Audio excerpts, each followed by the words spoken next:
Big Questions with the Dead Milkmen.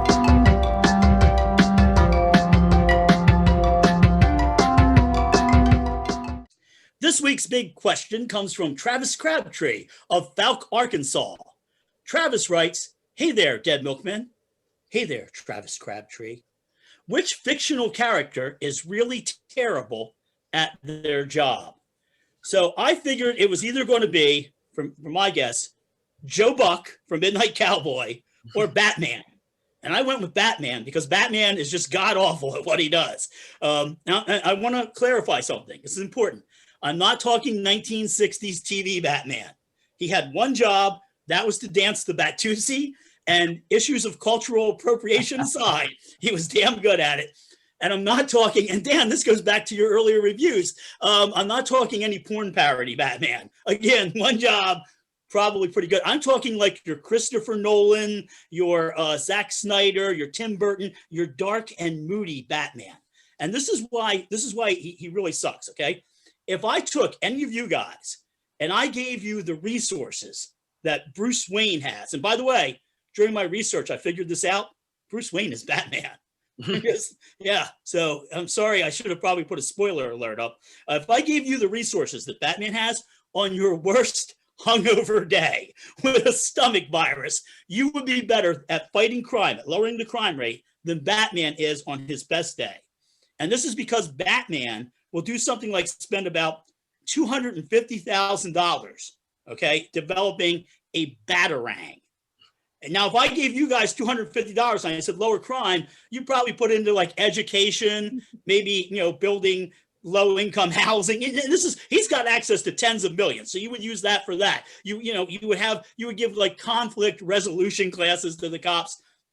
He's spending money on stuff like the Batarang so he can walk into a convenience store, whack a guy in the head because the guy's shoplifting steakums, and then tie the guy up and leave a little note for the police, like, "Your friendly Batman left this." I figured this out. In order for this to be cost effective, and this is just the $250,000 Batarang, you would have to stop the shoplifting of nearly 36,000 boxes of steakums. Okay? Steakums are good. I know I don't eat them, but I know a lot of the people who watch this show smoke weed and probably go through a lot of steakums, but they don't go through 36,000 boxes of them. So that is the first thing, is he's not spending the money wisely. He's not using his resources to actually fight crime. He's just buying all this military hardware, and it's not doing. There are all these kids who are like, "Mommy, is Daddy going to be eating steakums with us tonight?" And no, Dad is in Arkham Asylum because some rich asshole wanted to play cop and he tied him all up and hung him. So no. And Bruce Wayne, and this is, again, it all connects, I'm sure. Maybe not. But Bruce Wayne is not a self-made millionaire. Bruce Wayne inherited his money. Bruce Wayne was born into the easiest job that you could have, and he still sucks at it. He's like Meghan McCain if she liked to dress up in a rubber suit at night. So essentially, he's Meghan McCain. So I'm just saying, Bruce Wayne, no good. And I think that maybe everybody in Gotham isn't as dumb as we think they are. Maybe they all know Bruce Wayne is Batman, but since he's rich, they want to humor him. But they're spending their money like widening the streets to like accommodate the Batmobile, which I have visual aids with my Batmobile, which is, again, a military assault vehicle in the hands of a civilian. Think about that for a minute, okay? All right. Really wealthy civilian. Yeah, we should all be saying, imagine if Rizzo had a Batmobile in the 70s. A connection to Elon Musk. What's that? Yeah, yeah, exactly. It's like, it's a rich asshole with a bunch of toys. Yeah, Gotham, don't give Batman any more money. Don't hold like Batman Appreciation Day. Don't do any of that. Take the money, invest it in the community, and just I don't know, just go let Bruce Wayne go somewhere and pretend that's who he is. So, in conclusion, I would just like to say that Joe Buck was better at the sex work trade than Batman is at crime fighting. Thank you. The fictional character I think is really terrible at his job, or jobs, he has had several of them, is Ignatius J. Riley of A Confederacy of Dunces. He's the main character in that novel. And coincidentally, he is a fan of Batman, but this is the early 1960s, so he's a fan of the Batman comics. I don't know if that makes any difference, but he throughout the book, he's writing what he considers to be the monumental indictment against modern society. And he writes, he's keeping a journal basically, but he never sends any of his manuscripts away to get published. And while it's funny, what he writes is humorous, but I don't think he intends it to be, so it's unintentionally humorous. But his jobs that he has include working at the New Orleans Public Library, pasting due date slips into newly acquired books, but he can only manage to do about 4 a day because he's so meticulous. They have to be just so. So he gets fired from that. And then he gets a job working as a file clerk in at a company called Levi Pants. They make slacks. And his idea of being an efficient file clerk is to pretty much throw all the files into the garbage. And he decides to organize the workers in the factory to rebel against management. And he's part of management. So of course he's not good at that job, and he gets fired. And the last job he has is what he's really bad at, the selling hot dogs. And why he always eats more hot dogs than he sells. So he ends up owing money or making only 50 cents a day. And yeah, he's just inept. He's an inept character, but he's really humorous, and I recommend you to read it, the book, if you haven't. And he tries hard at making hot dogs. He makes a costume, like a homemade pirate costume. Well, yeah, I give him credit for. Because he didn't fit in the pirate costume that the company wanted him to fit into, because he's also really large. But yeah, he tries hard. He's well-meaning, but he's just not good at anything except being entertaining to us as the reader. This one was tough. I thought about a bunch, and I think what I thought was the worst was Pennywise from Stephen King's It. You may argue that he's good at his job because he scared the shit out of these kids, but he's a clown, and he's supposed to be entertaining kids, and he's doing the opposite of that. He's scaring the pants off of them. So yeah, a terrible clown.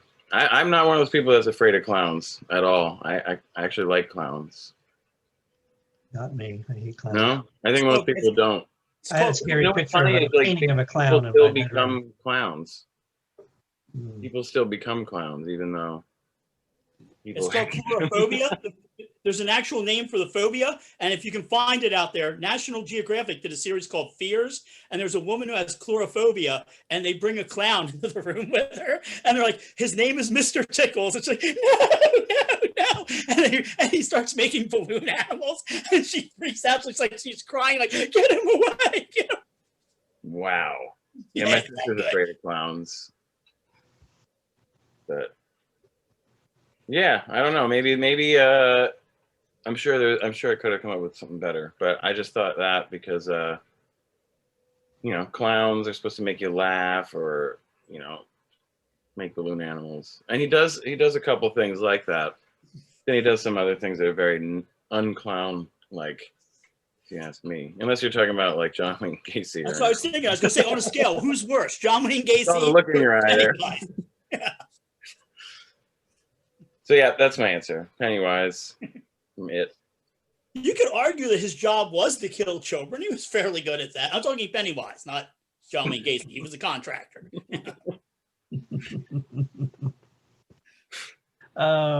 Okay, so I'm gonna preface my answer with I mentioned I was thinking about this and I was mentioning it to my wife, and her answer would be Wackford Squeers from Nicholas Nickleby, who was the headmaster of the boys' school. He's a drunk and he's just a terrible person. That was her answer, but my answer is going to be Wally, or otherwise known in North America as Waldo. Where's Waldo?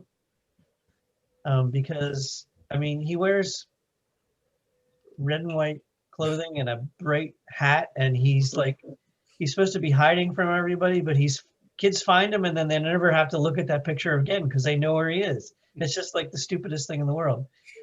And but yeah, it was originally, his original name when he was developed in England was called Wally.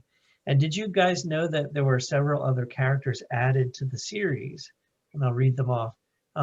There was Wilma and Wenda, twin sisters, who you're supposed to find in the pictures. And there's an interesting nemesis character named Oddlaw, which of course is Waldo backwards. Are the colors inverted or something? Like, what's he wearing?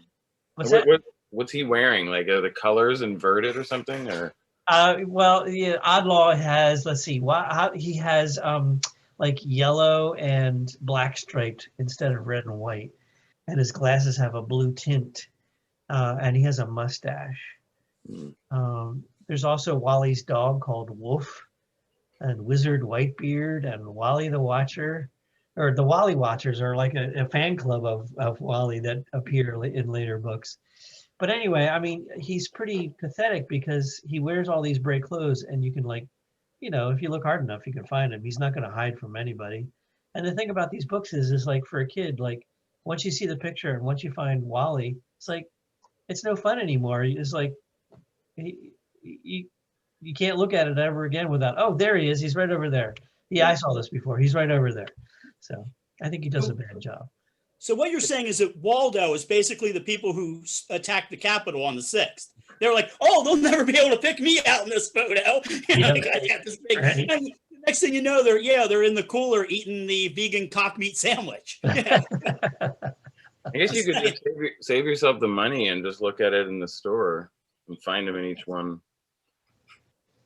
Why didn't they ever combine Waldo with those? Remember the magic eye posters that you had to put your eye up against? They should combine Waldo with that. Put your eye up against the C3D Waldo. Basically, they changed the name of the character through when they localized the books for, you know, all the countries around the world. For some reason, he became Waldo here in the United States. That is weird because Wally, it's not like Free Willy where that was offensive to the British. Yeah, But right. what isn't? You know, it's called Free Waldo over in Britain. Before we move on, I had a thought. This is like, you know, stuff that pops into my head. I thought, I wonder if in like the 1950s, if Batman had to enforce like really ugly laws, like, you know, like anti-miscegenation laws, or like, you know, like you, Negro citizen of Gotham, step away from that white-only water fountain. Or did Batman and Robin ever have to like bust a gay club and everybody's like, yeah, okay. All right. I'm just saying. Now I'm going to think about, like, I need to write like a 1950s Batman book where he's just being a complete jerker. They need to put me in charge of Batman. All right. So I'm sorry I digress. I'm only recommending one thing this week. And this is a rabbit hole I think some of you may have been down. Some of you may have been down this rabbit hole since the 80s, but I've recently found a bunch of people who didn't know about it. Longmont Potion Castle.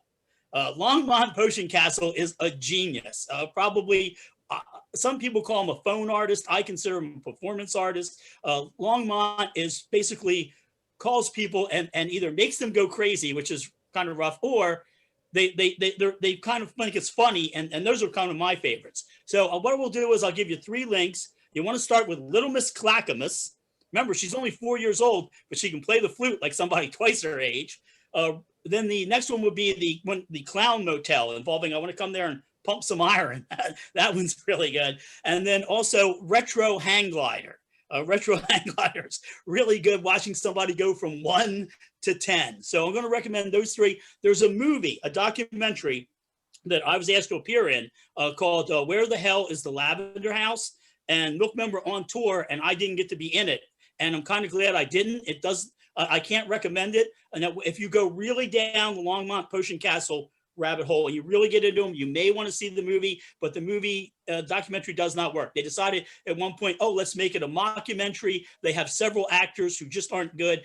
Longmont used to regularly call Alex Trebek and put him on these group calls. And they have a guy showing up pretending to be Alex Trebek's lawyer. The guy can't act. There's a guy from some American sitcom, and he's the big, the star who appears in this. He doesn't act very well. They're all pretending that, this is a ripoff and somebody's disappearing with the money, and that part does not work. So only if you're really into Longmont should you check that out. But we do know a couple people who were in that, so there's that. All right, thank you. In addition to A Confederacy of Dunces by John Kennedy Toole, which is a great book I think you should read, I would also like to recommend a magazine. It comes monthly. It's called Reader's Digest. Digestive system. It's portable. You can take it on the bus. And every month it's chock full of interesting ideas, a story or two, a nice article. Like April's, which already came, it's like ahead of time, has some tips for how to get a bumper sticker off your car. Put a carrot in your tomato sauce instead of sugar. It'll kill the acidity. That's a neat trick. And then you can take the carrot out later if you don't want to serve it. This March has had a fascinating story about dogs who sniff out cancer. So yeah, every month it comes in the mail if you get a subscription to it. Wow. Cool. Thanks. I can't wait to see the link. Oh, it says my internet connection is unstable. Wait, I think I'm back. Mad Magazine had a parody of it called Reader's Digestive System. It was like sickeningly sweet stories that will affect the Reader's Digestive System. And one of them was how I saved my dog from an oncoming train and went on to be an All-American at Notre Dame with only one leg. Also, the Reader's Digest, not the Reader's Digest, the Mad Magazine parody of if I can find a link to that somewhere, of Midnight Cowboy is glorious. Somebody must have it outlined. I obviously I didn't see Midnight Cowboy until I was in my late teens, going back to Buck, but I read the Mad Magazine parody when I was young, and it was actually better to read the parody first and then see the movie. I agree. I'm going to recommend that if you can, plant something soon. I know a lot of like flowers and stuff, they say you plant either Mother's Day or the Sunday after Mother's Day or whenever there's no frost on the ground, but whatever it is and wherever you live, look it up and plant something. Maybe you can germinate now, put seeds in a paper towel, and yeah, it always comes down to that, doesn't it?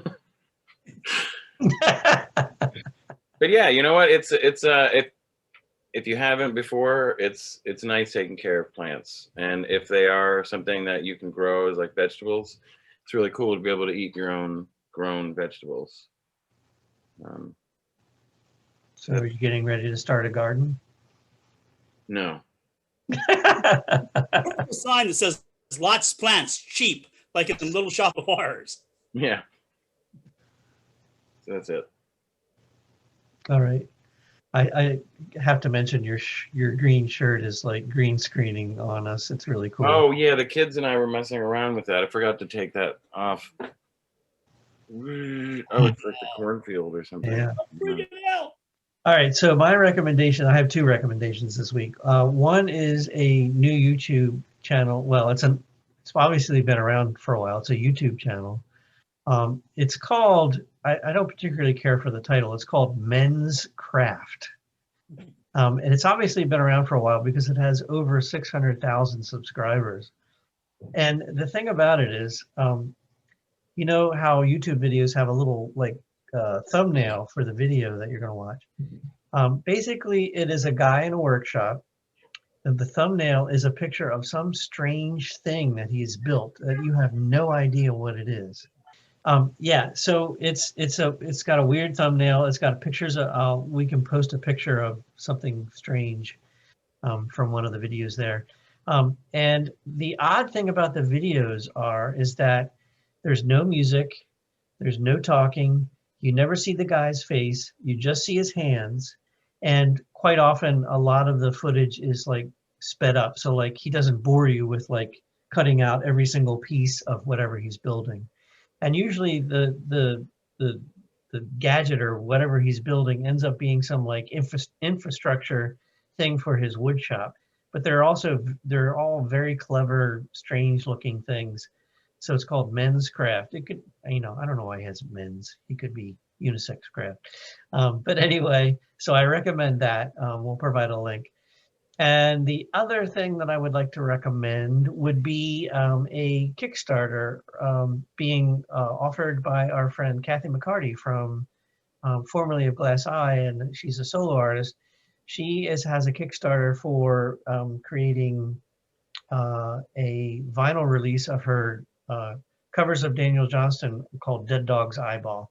It's going to be a double vinyl record set, gatefold sleeve, so you can clean your oregano on it, and it's a pretty good thing. The album, if you haven't heard it, is pretty amazing. I'm sure you can hear the songs online somewhere.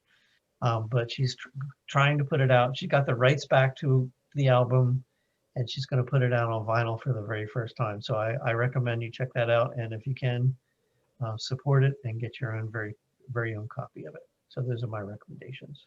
All right. That's it.